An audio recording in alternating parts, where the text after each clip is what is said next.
Hey people, hope you guys are all having a wonderful day. Today I'm doing a Kenshi race tier list. This is because I just watched a recent race tier list and I sort of was enraged by it and I was like, I'm better gonna do one myself to keep the record straight.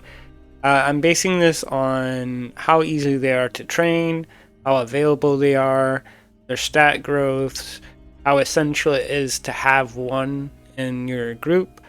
Like, just having one of the top tiers just generally makes things so much easier in the game in general.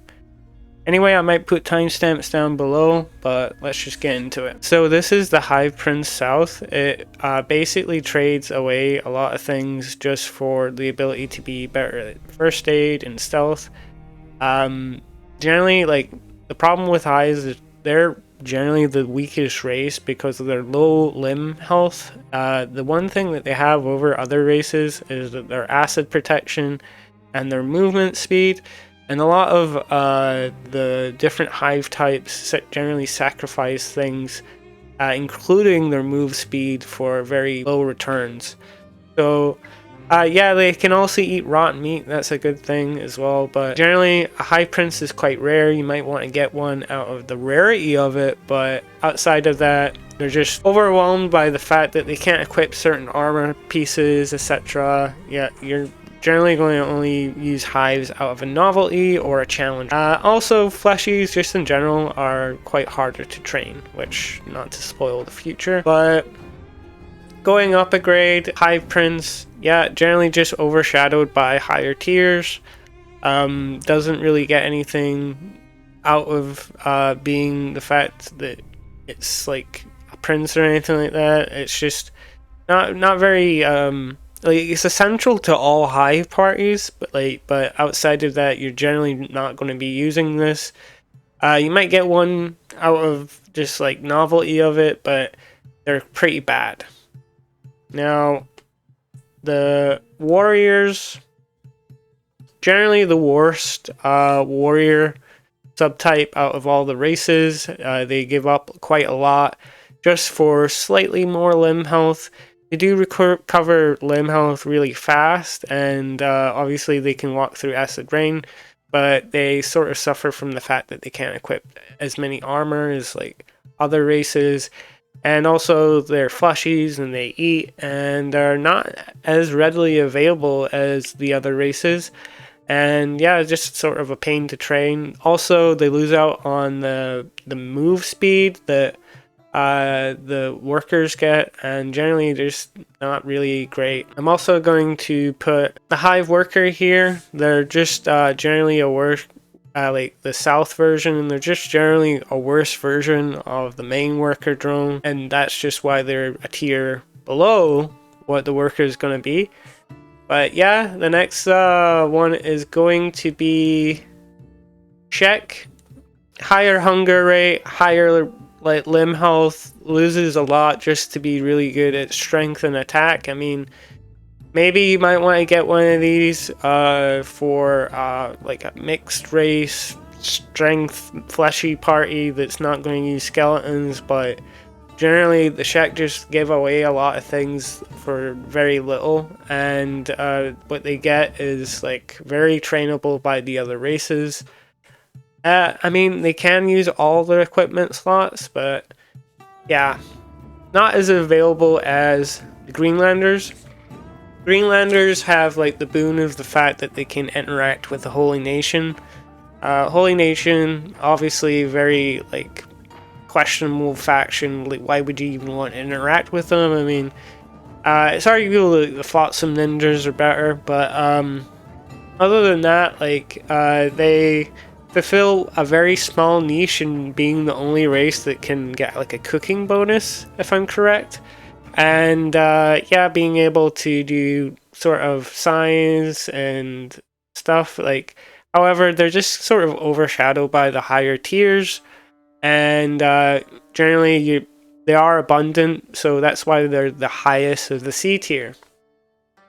Next, we're going to go into Scorchlanders and Hive Workers.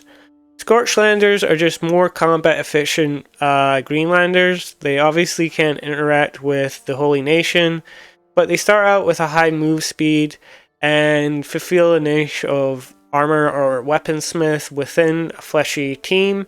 Obviously, just hold back by the fact that it's fleshy, and also can fulfill the stealth niche if you don't want to use Hive characters. Sort of limited in the amount that are recruitable, but still generally okay. Can also eat raw meat as well for some reason. But interesting enough, just sort of a slightly better human in a lot of ways. Hive Worker, the best Hive, typically has the highest move speed. You generally only need one. Because you only need like one stealth guy. Like one stealth guy will sort of fulfill all your needs for stealth.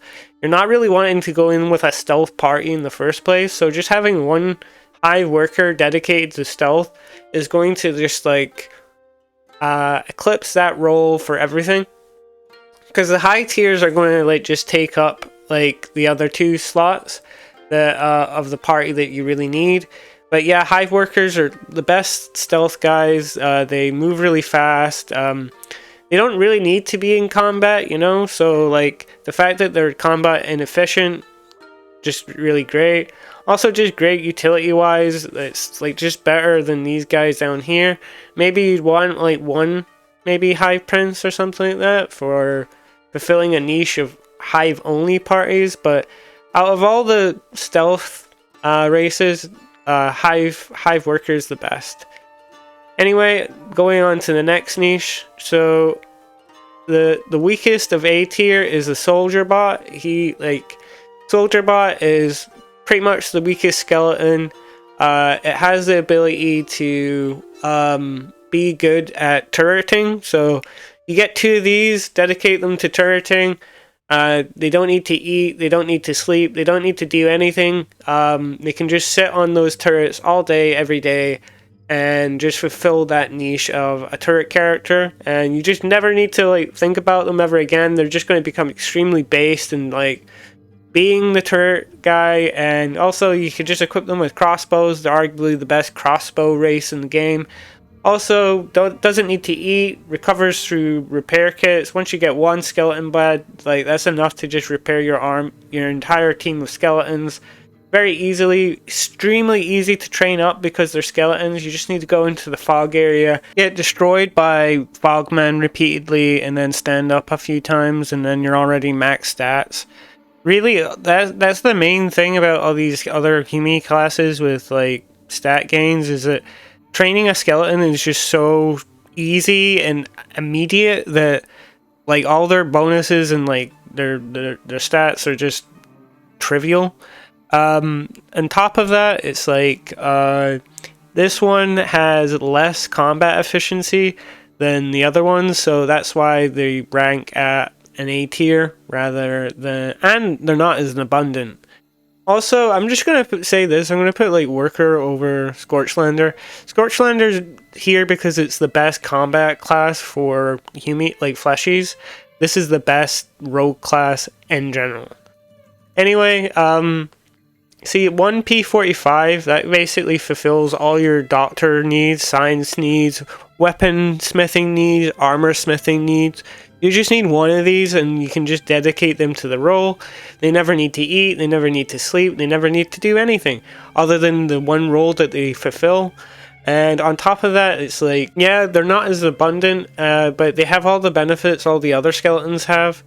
And generally, yeah, they don't receive as many negative percentages as the Soldier Bot does, so they can fulfill a lot of roles. It's basically the best race for signs out of all of them. Like, if we were just rating these all by like just category, it would be like this. These would just be the best, like, if for fulfilling their role, yeah, right? You could just have one of each of these. The only thing is you might want like two Soldier Bots because just like how things, like, because you might want more than one turret guy, so you know what I mean? Whereas you just need one rogue, you know?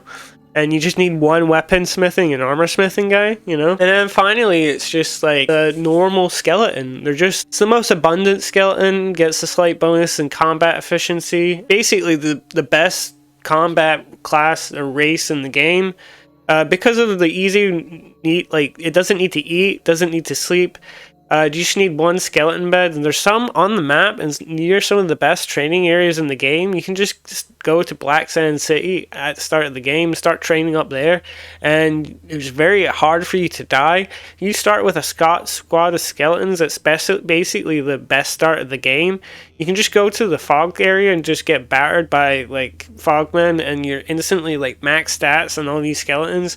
And basically, after that point, the game's kind of trivial. I mean, you might need one Hive Worker, fleshy, and that's it. Maybe some cargo, like cattle. The thing is that skeletons are just the best race in the game. They're so easy to train. They don't need to eat. They don't need to sleep. They don't need like. All they need is like one skeleton bed, and that's you, my friend. That's you. You're good. Another thing super understated is that these guys are all resistant to weathers. So if you want to start like a town in a certain habitat or something like that, or a stronghold, then you need to sort of use these guys. You know. You can't use a human, you can't use a Shek, you can't use a Scorchlander. I mean, you can use Hive guys, but the one Hive guy that you're going to want, and the one that's most abundant, is the Worker. And, I mean, yeah, I guess workers are more efficient for, like, laboring and stuff than like, skeletons. But the fact that they don't need to eat sort of outweighs it. You can sort of just leave them working, and then they'll be doing that.